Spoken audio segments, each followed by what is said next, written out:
So, hi, thank you for coming and welcome to a poetic kickoff to Pride. What to expect today? I'll give you a little bit of context about how I came up with this poetic kickoff to Pride, and then I will read Pride with a capital C, a piece and how I came to create that piece. And then part of what's inspiring this tonight is that I have a debut book of poems out, Sweating It Out, and many of you here know about it. For those of you who don't, I'm very proud of it. I'll tell you a little bit about my book, and after I finish the Pride with a capital C, I'll read a few poems from my book. And finally, there's going to be some time for me to answer your questions, if you have any, about my works toward the end of our hour together. So first off, goodness. Thanks for taking time today to listen and to watch and for supporting my work. I do apologize for so many messages. People were signing in even well into the afternoon, so I didn't have a way technically to just send the meeting information to the new folks. So you all who signed up a while ago have gotten several messages from me today, and thank you, and I'm sorry about that. Before I begin, I also want to say thanks to my dining room turned office mate, to our local household dog whisperer, to the designated grocery store shopper here in our home, to my sounding board. But in all seriousness, I want to thank my fiance, Sandy Harrell. She's been a big support, not just for this poetic kickoff, but just for me and my life in general. And I love her. Thank you, Sandy. And right now she's admitting people. So hooray for that. Yeah. She says I'm distracting her from her job. So what is a poetic kickoff to Pride? I had planned during the period when a new book is about to be launched, there's a pre-order period. And during this pre-order period, your publisher will tell you it's best to try to get your friends and people you know to purchase your book. And so I thought months ago that I would have a few readings in my house and invite people into my home, physically, not virtually. So you see here, one of my in-laws painted this painting behind me. This is one of my favorite portraits from the Workers' Progress Administration. It calls a former slave learning how to read. So welcome to my home. Thank you for coming. This is really a way for me to invite people to my home and say thank you and just connect with people who have been supporters and are readers of my work. So this pandemic makes it possible for you to still come into my home, but virtually. I've also secretly wanted to present Pride with a capital T again, because I think it's relevant to a wider audience than just the people in Santa Cruz who I presented it to originally. So here it is. But before again talking about that, I'm gonna just say a little bit about who I am. My name is Deborah Turner. My pronouns used to be she, her, but now my pronouns are her, she, because I live in Pennsylvania, the land of Hershey's chocolate. I have long been the only one in the room to laugh at my own jokes, which who knew that would be a great skill to use during these sort of virtual online audiences. So I'm a writer, I'm a librarian, I've taught librarians. I actually studied to be an archivist and a manuscript curator. I worked in the Mark Twain papers, and I worked with slave manumission documents from slavery period after the Civil War. But I found I was too fascinated with the documents and the letters to really process the documents for other people to study and other scholars to read and use and analyze. So I didn't go the route of becoming a manuscript analyst or an archivist. I went the route of writing instead. And I was at one point a resident of Santa Cruz, California, but I've since moved several times, and I've landed since in Philadelphia, California, where I'm contacting you today. So how did this get started? I was invited to present during an annual event, once annual event called A Gay Evening in May, and it was in Santa Cruz, California. Santa Cruz is about 90 minutes south of San Francisco, right on the coast. It's a beach town full of tourists. There's a university there, and there's an endless amount of beauty in Santa Cruz. It's beauty that makes it possible to slow down and be optimistic and just kind of enjoy life in the surroundings. And it even smelled good. I remember, I hope for the folks of you who are still there, it still smells good. I considered what I knew about Santa Cruz and who might show up at this event.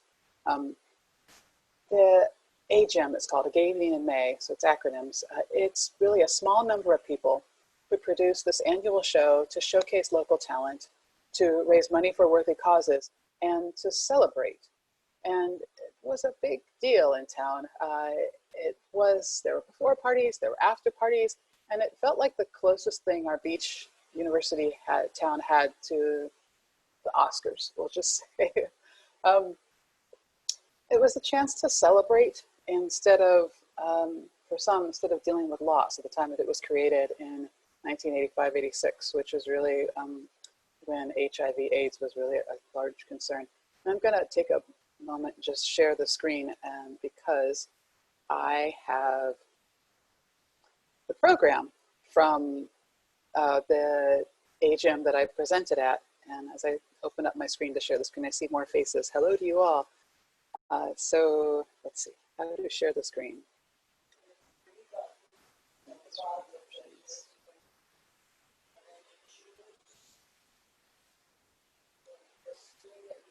Okay. You know, these things just don't go as easy as when. Okay, there had been quite a bit of singing and dancing.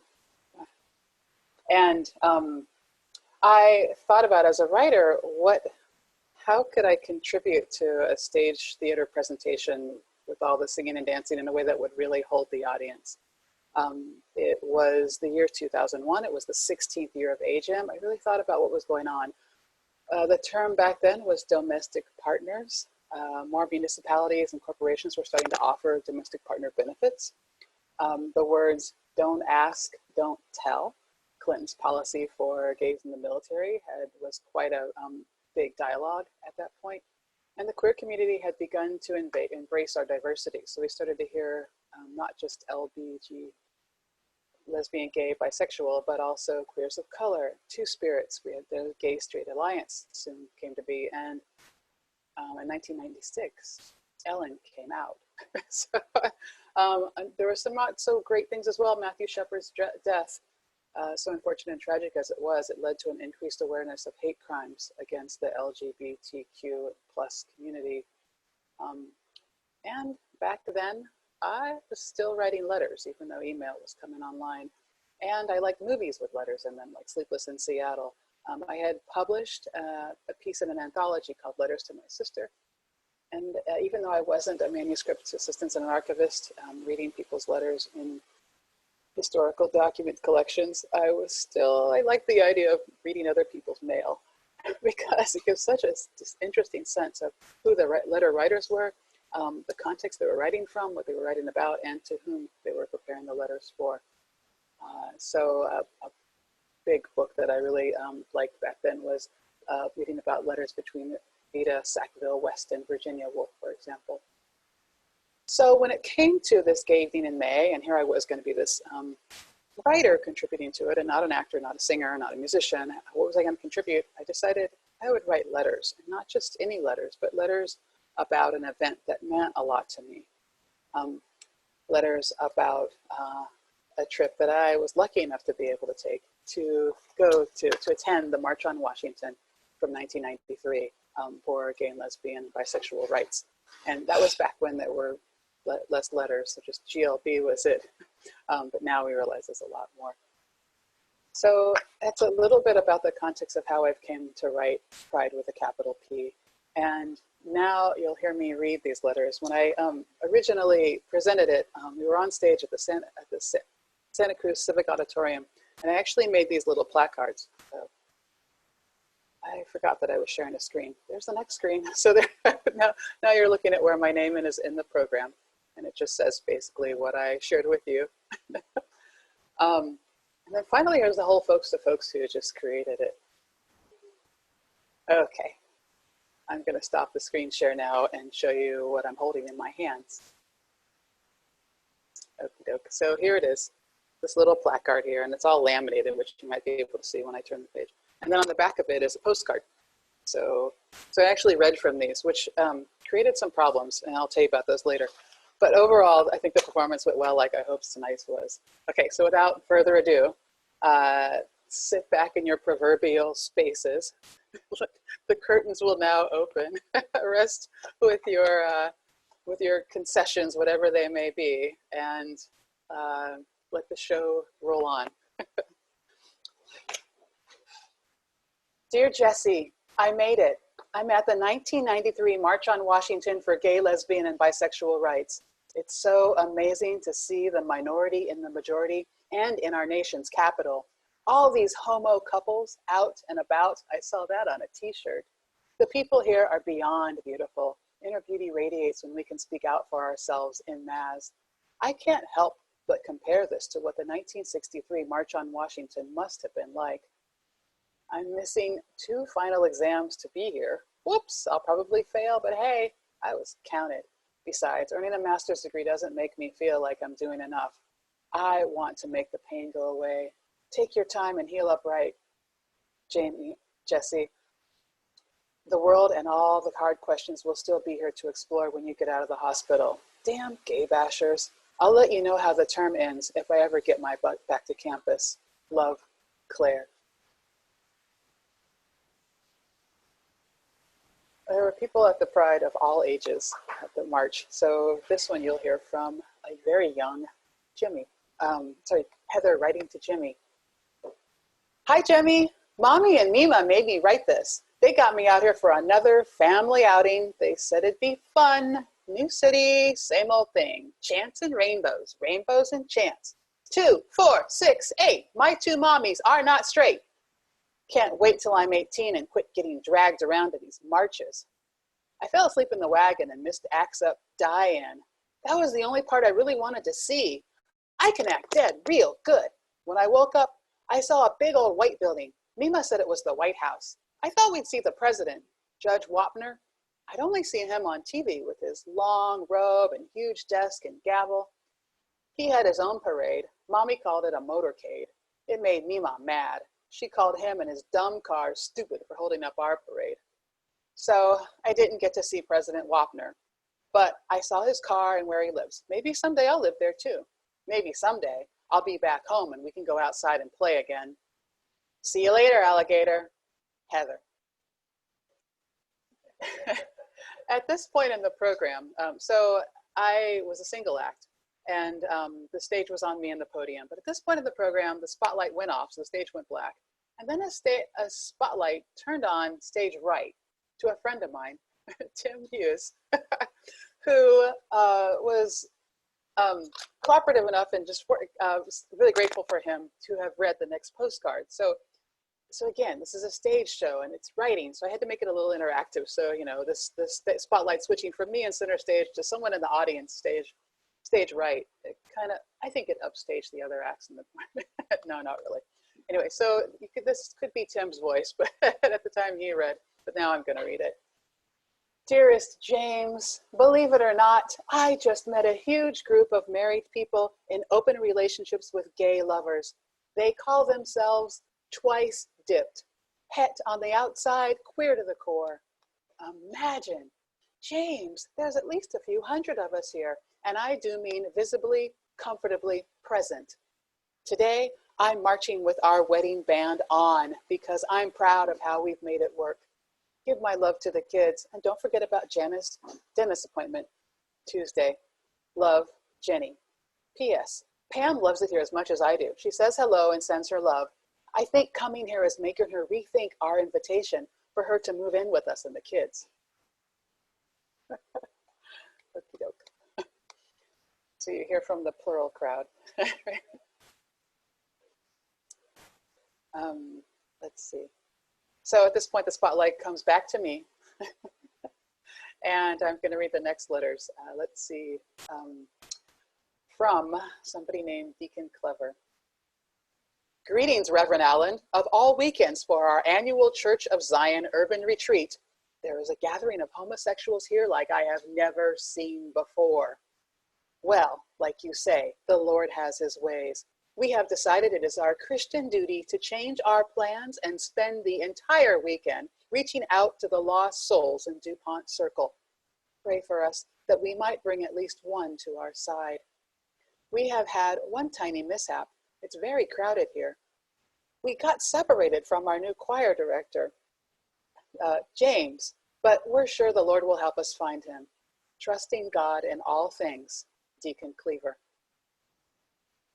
At this point in the program, the spotlight goes off of me again, and this time it goes stage left. to my friend Matt Farrell, who some of you may recognize his name, known as the Parking Bazaar at some point in his life, but not anymore. So he read the following postcard that was sent home. Chaps, don't you dare take off those clamps. If you do, I'll have to resort to the bullwhip when I return. Don't be a bad boy now, and Daddy will soon show you some new DC tricks. Lick yourself for me, Daddy Warlocks.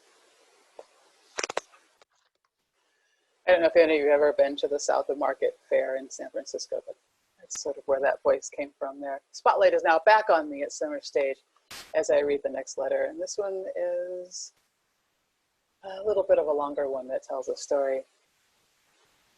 Dear Jane, you are my very bestest fag hag friend. I am so sorry you had to work, sweetie, and couldn't come. You would have loved it here. So many people, so much singing and cheering and chanting and singing. I could hear it all. What was such a great hotel room overlooking Pennsylvania Avenue right out on the parade route. Everything sounded so good. Oh, but, well, I have yet to leave the hotel room.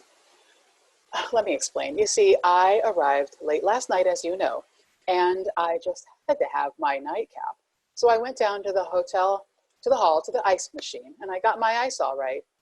And then I met a man who melted it. He is so handsome and so sweet, and he's played me like I'm a piano. So we kind of missed, well, everything. But I learned all about how the Lord works in mysterious ways. Now, don't be alarmed. You know I tell you everything, even the hard parts, like his bedtime prayer, believe it or not. He said, Lord, I prayed you would take this from me, but I'm so weak. I cannot help it. I am in love with him. Then he said something about deceiving the friends he came with. I didn't hear that part too well. I know. You're probably wondering why I'm with a Bible thumper. But listen to what he said. He doesn't just love me. He's in love with me, and I'm in love with him. You know how long it's taken me to find a man who loves me back and who says it out loud? I mean, technically, he even told his father. Well, okay, maybe that's sacrilegious. But anyway, he's so in love, he didn't even want us to leave the hotel room. So we didn't. The hotel stationery sure came in handy. Oh, and I did put that sign you made in the hotel window. It made the room look cheery. And maybe it helped us get counted as one of the 1 million marchers. We know it's a million. Everyone's waiting for the National Park Services to confirm our numbers. But we know it's a million. I have so much more to tell you when I get home. All my love, well, okay, not really all my love, not now. I'm saving the juicy parts for dear, sweet James. Kindle. I know sometimes it's hard to hear writing and versus see it, but James was the new choir director. Yeah, right. Okie doke. So, got a couple of letters left. Dear sponsors, we're so grateful for your support that's made it possible for us to be here at the 1993 March on Washington. Those of us representing the Santa Cruz chapter of Parents and Friends of Lesbians and Gays marched in full force today. You sponsors would have been so proud. We'll bring back all sorts of ideas we got from other PFLAG chapters around the country, but the best part of the story, like the one about, well, let's just call him Mr. Tutu. See, all the PFLAG chapters marched together down Pennsylvania Avenue. Our contingent was huge. We were in the middle and couldn't see the beginning or the end of the PFLAG contingent. Still, like always, our onlookers took one look at us, stopped and started crying, then cheered as we passed. We can practically see the pain on some of their faces about how their own families have treated them. It makes a huge difference for PFLAG to be here with our GLB brothers and sisters. At one point, when we neared 14th Street, the entire crowd grew unusually quiet. We heard a commotion and turned to see a security guard running. Someone had broken through the crowd on one side of Pennsylvania Avenue, jumped over the barrier, and ran through the Omaha PFLAG chapter ahead of us, in heels and a pink tattoo, and with mascara running into his beard. He struggled through those on the opposite side of the street, trying to reach a very conservative man. The man wore a gray business suit and looked trapped and bothered by the entire crowd. We all thought, uh-oh, as it got tense. Time stood still. Everybody was holding their breath and trying not to watch as the suited man tried to get away from Mr. Tutu. Then, all of a sudden, the suited man stumbled. Tutu grabbed him to keep him from calling. They looked at each other, and then they hugged. A big bear hug. We all, well, it turns out, you know, I had to find out. I'm very, well, nosy. Turns out they were brothers. Hadn't seen each other for 20 years. Big brother Tutu just disappeared one day. No one talked about him or told little business suit brother why. The scene damn near brought the whole block to tears, even the security guards. I swear, it was right out of a movie, and it only took me 20 minutes to catch up with our group after I got the whole story. We've got so many more stories. Well, I do anyway.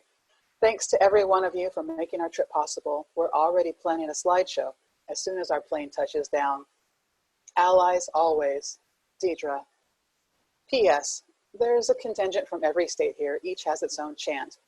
My favorite chant was Florida, Florida, orange juice makes you gay. Excuse me.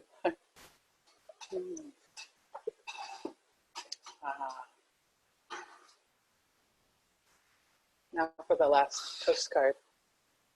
Suzette, how you call yourself my girlfriend and let my PG butt up and do this? Ain't got no clean bathroom nowhere. Plus the trains are so crowded, first trimester women are giving up their seats for us third trimester ones. But really, this place got it going on. This tie-dye hippie man, no doubt from Cali, tried to lecture some 4,000 of us on both sides of the track.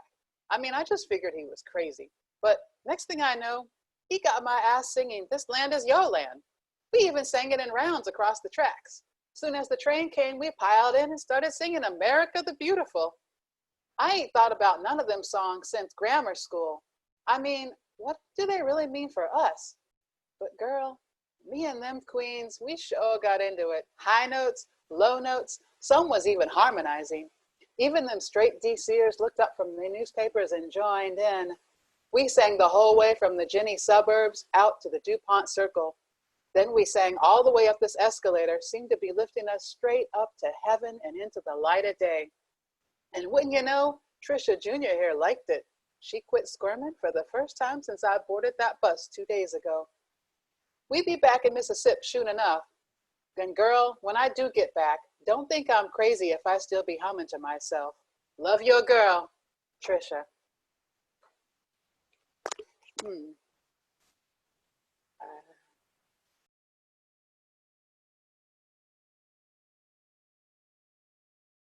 Excuse me. Well, the sun came shining as I was strolling, and the wheat fields were waving, the sun clouds were rolling, fog was lifting, I heard a voice chanting, yeah, yeah. This land was made for you and me. This land is your land. This land is my land. From California to the New York Island, yeah. From the Redwood Forest, oh, to the Gulf Stream waters. This land was made for you and me. Yay! Thank you. So that was it, Pride with a capital P. What I hope you got from it is just the sense of how diverse and huge the crowd was, but also how not just a queer event that it was, but really it felt like a reclaiming of America. And I think it was needed back then, and it sure certainly is needed right now. So what you also couldn't hear in this new sort of way of presenting is when I got to the point of the song when everybody recognized it, the whole audience, 3,000 people in the Santa Cruz Auditorium, started singing with me. So it ended up being a really powerful event, and a number of people later told me, like, you should have sang another verse, you know. So there's things you learn in hindsight. So I'm going to switch here, and and I'm seeing a few messages. Thank you, Tim, who sent his love. He was the first person, stage right. And lots of laughs and applause. Thank you all. I'm going to switch at this point and tell you a little bit about, I was going to say I'd tell you a little bit about my book, but I think at this point, maybe I'll just switch right into some poetry. How's that? Sound good? Okay. So it's from my book. My book is titled Sweating It Out. It's currently on pre-order. You can get a copy until June 12th, and I'll tell you more about that in a second. The first poem I'm going to read is from the midway part of the book. And like any book my book is full of sports poems. And like any good sort of sporting event, there's a middle timeout period. And that's what this poem gets. That's where this poem gets its name. Billy Collins, one of our former poet laureates, wrote a poem of forgetfulness. And I think the first line is something like, the name of the author goes first. And that poem really inspired this poem. And I think of it also as a poem that brings together my laid-back West Coast living in Santa Cruz, and now I have sort of newfound urban grit here in Philadelphia. And I think this poem brings them two together, almost like Ellen Bass meets Cheryl Clark. So Santa Cruz poet, New York, New Jersey poet.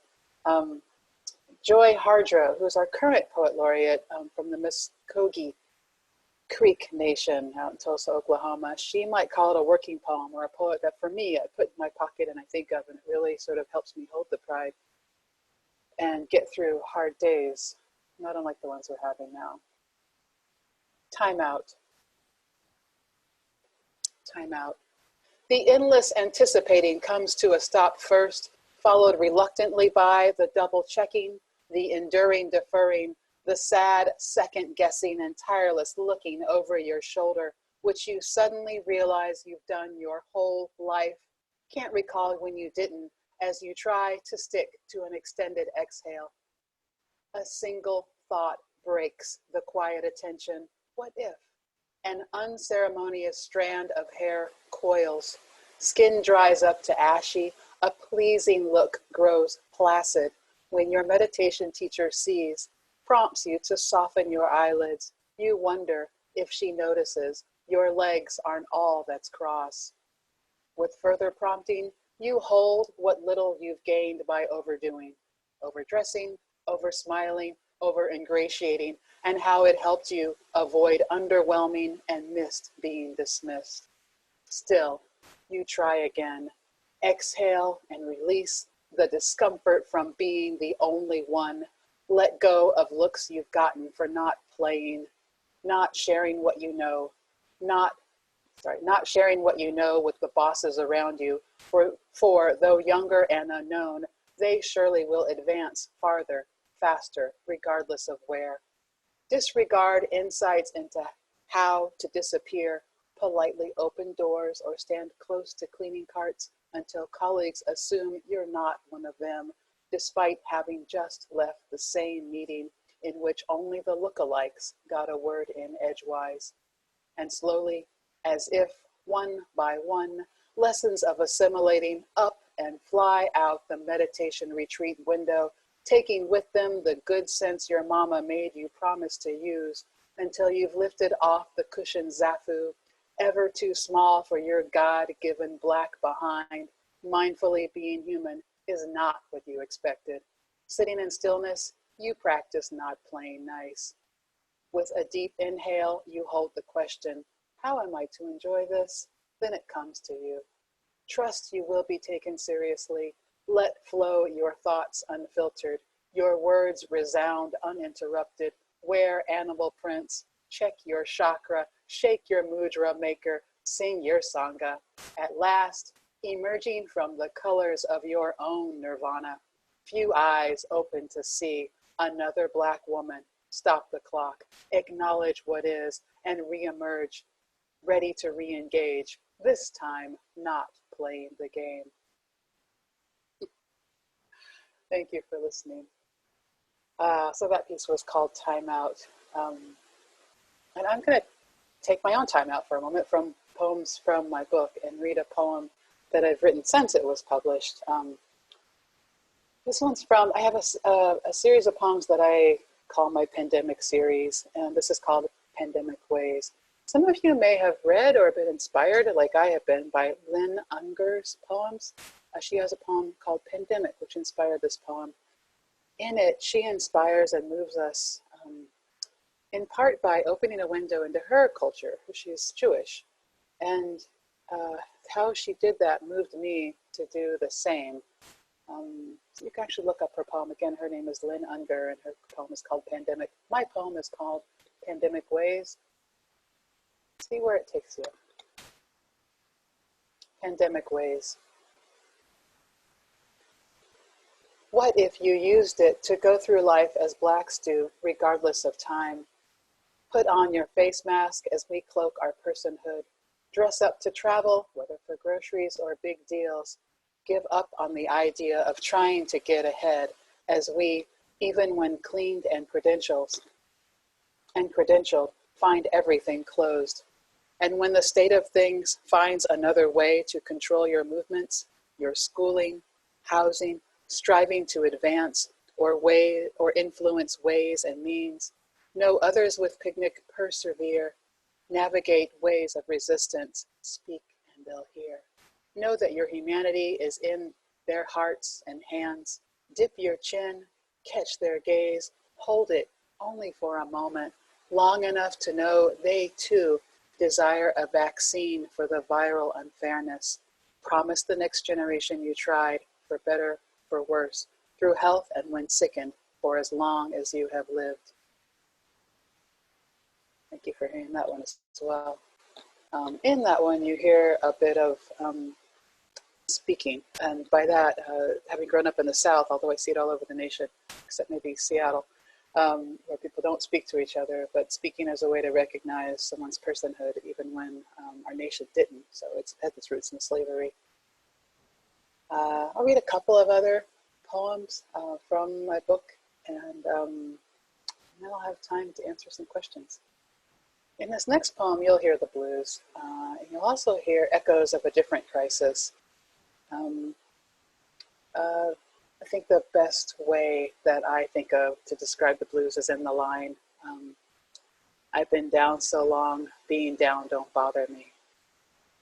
So just really conveys how sort of just reclaim almost is another way, how down you could be, and helps you bounce back up again. This poem is called Coming Down.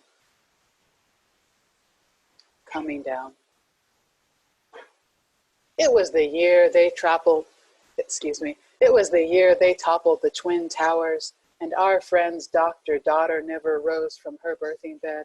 The year everybody said goodbye to somebody leaving for lower price tag living. That year, you came to me like a rain cloud building over parched earth. Our first sprinkled kisses splashed electric, aroused rumbling echoes as trepidation trickled a muddy, murky way. We needed what the other offered, your belly's moist touch reaching for my packed soil yielding, into your slow groove dripping into my wanton crevice aching. Gravity guided your ripening into my embrace, and somehow I was uplifted by your full weight coming down on me. Yeah, thank you for hearing that one. This is the part of the hour where I give you my plug, my plug to support the arts, also to me, but definitely the arts. Especially now, there's one other time in my life when I felt this sort of uncertain and scared, and it was a high point, ironically. I was invited to take a part in a poetry reading that was a fundraiser for Mumia Abdul-Jamal. And I was invited, and it was, for me, a really high point because I was on stage with folks who I really looked up to. Sister Monica, who was a jazz blues gospel singer who is no longer with us at this point, but she was there. John Trudell, who is an activist and a writer from Native American, who's Native American and Mexican background, and Shetty Moraga, who is a Latina woman writer and activist. And we were there in the Veterans Hall, which is upstairs in downtown Santa Cruz. And my reading hadn't happened yet. There's standing room only for this event. And somebody who wasn't on the program grabbed the mic and said, "I'm really sorry to have to tell you this. We've just had a bomb threat call." And I didn't really know what to do. I thought, my whole life flashed ahead of me, and I thought, get out of here now. But I thought, if I rush, then the whole crowd's going to start rushing because everybody's looking at us on stage. And it was just a really tense moment. And I'll cut to the chase and say everything came out okay, clearly, because I'm here today. But it was a really intense moment. We all didn't know what to do. And they explained that this was a pattern for all of the fundraisers done for Lumia around the country. And at that point, we were all just kind of scared, looking at each other. Some people definitely left. But Sister Monica, who is this really beautiful, bold Black woman with a great voice, got up with no music, completely a cappella, started singing, "Jesus loves me, this I know, for the Bible tells me so." And we all just started joining in, and we were all like back in Sunday school, and everybody kind of knew the songs or made it up as we went along. And for me, it was a really poignant moment about the power of the arts. And I think if there's anything we need in the world right now, it's arts. So I hope you have arts in your life. Thank you for coming to this, for listening to me, for hearing some of my works.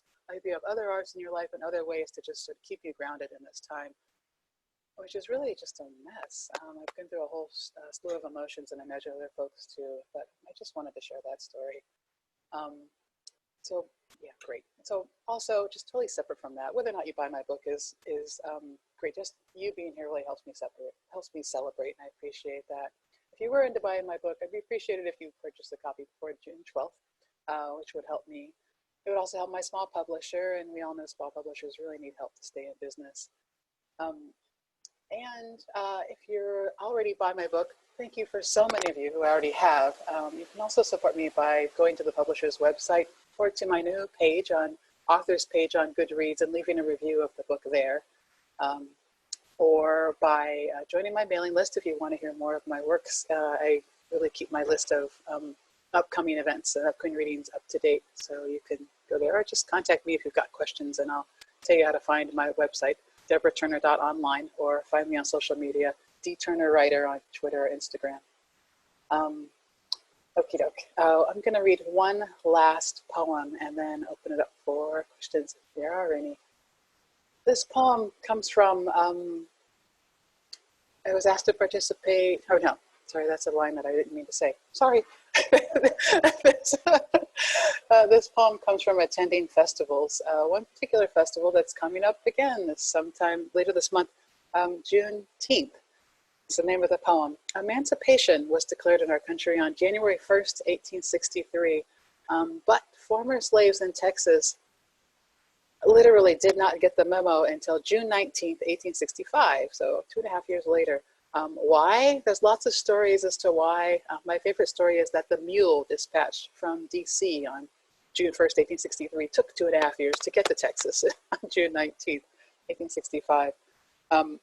So that day is celebrated as June 19th, Juneteenth, the day all slaves were heard the news that they were free.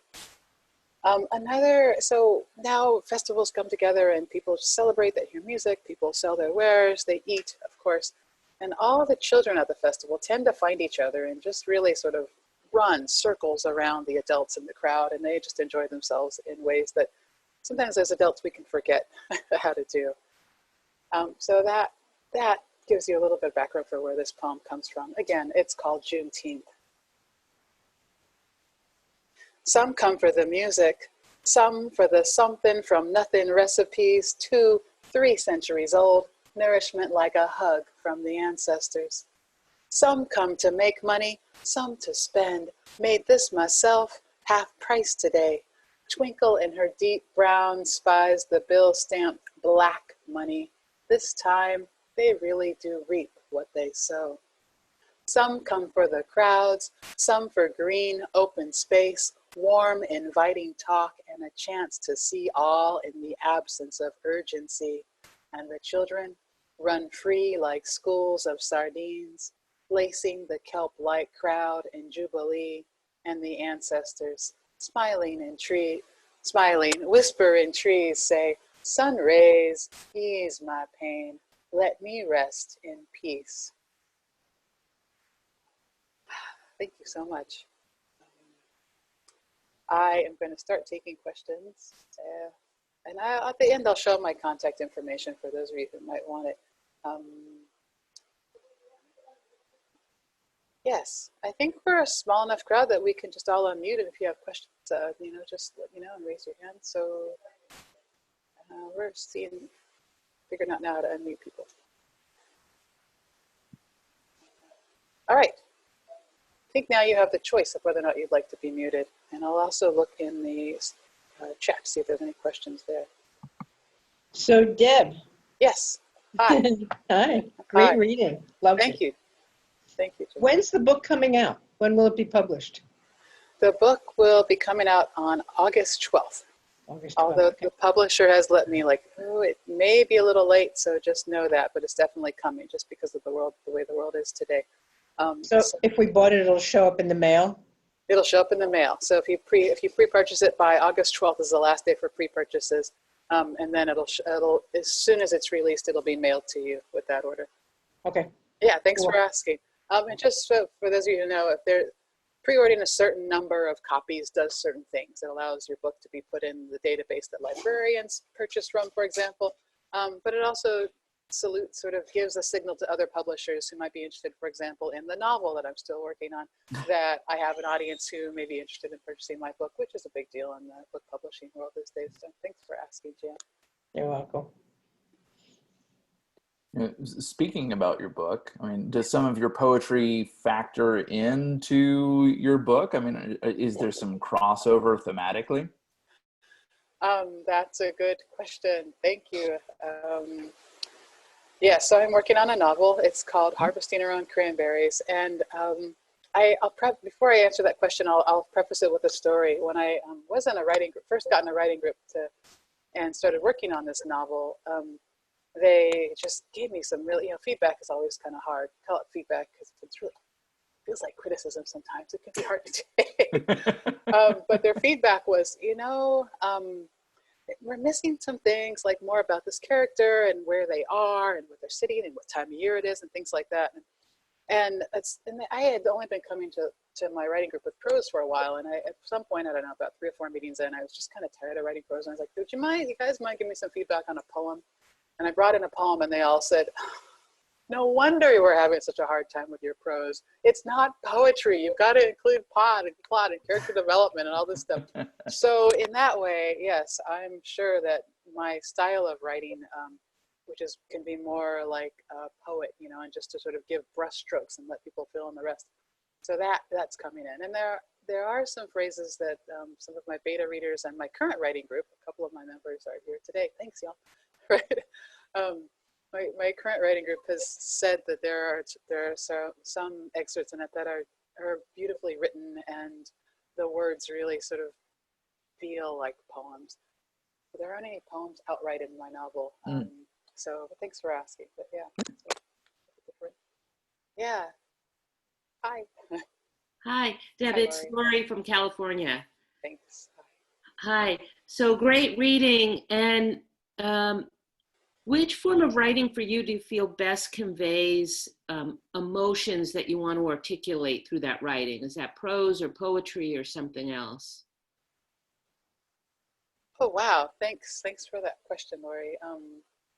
It's a really good question. And in my head, I'm going, poetry, prose, poetry, prose. Right? But I really think it's because it's both. For me, there's some sense of loss that you just can't easily explain without bringing all the layers that you can in a prose piece. And I like in the poem that I read, Time Out, where there's a Black woman trying to meditate, and she's just getting mad. And then at the end, she just sort of all right, I'm going to get up from this, this pillow that I'm sitting on, and I'm here. I'm calm, I'm grounded, I'm mad, and I'm here. So I think sometimes they can really sort of pack a punch in poems in a way that's a little different from prose. But I think that's a dead a dead tie, neck and neck for poetry and prose? It's an excellent question, and I think for me, it's really both. Yeah. Yeah. Oh, thanks for the compliments. Yeah. Sorry, Lois. Go ahead. Oh, no, that's okay. So, do you have to find yourself in a quiet writing space in order to be inspired? Or do you have thoughts coming into your head like 100 miles an hour all the time about what you want to write about? I laughed. I laughed. It's a great question. Thanks for it. I laughed because I used to have a quiet space before the pandemic. I don't know if you can hear Sandy laughing on the other side of the room, but yeah, so I've gotten used to both.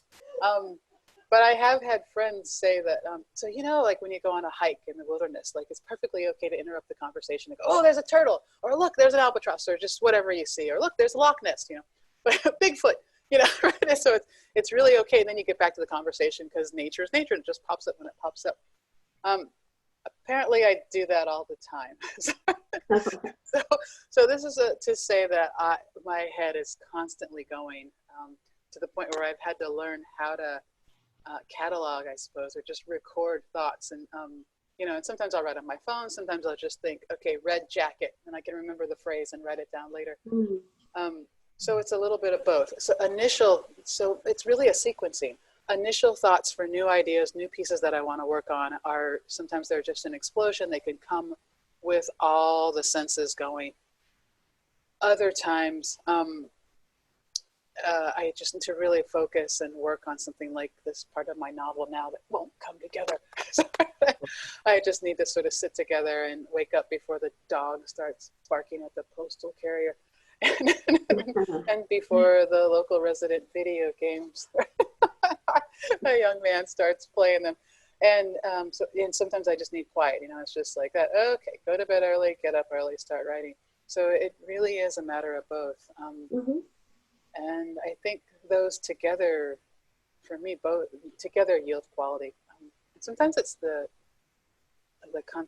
constant bombarding of thoughts that creates, I think, really interesting and powerful messages, like Pandemic Ways. That poem came from way too much social media, way too much news, way too many, just being really upset and floored by the politics of the day and what's happening. So yeah, great question. Thank you. Thank you.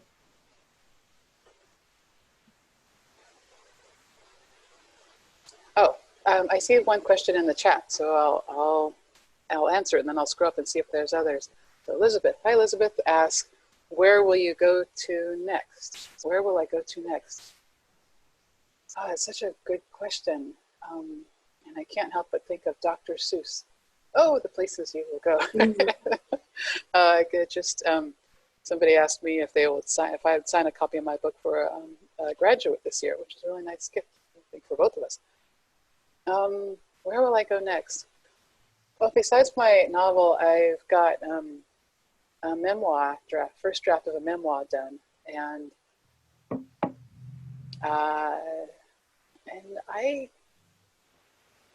I think that's going to be the next place where I really spend the bulk of my time, being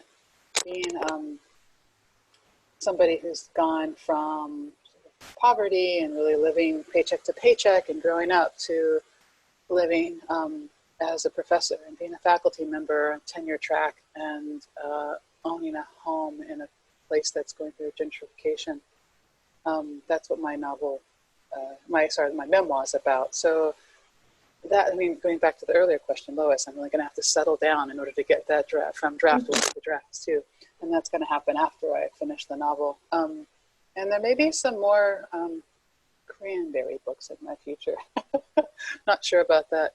It is, it's interesting though to put on a writer hat and then put on a marketing hat, and really how we have to do that in the world today. And sometimes I just wish, we could write our books and send it off to our publisher and it'd be like it was 100 years ago, where the writer could write and just keep writing.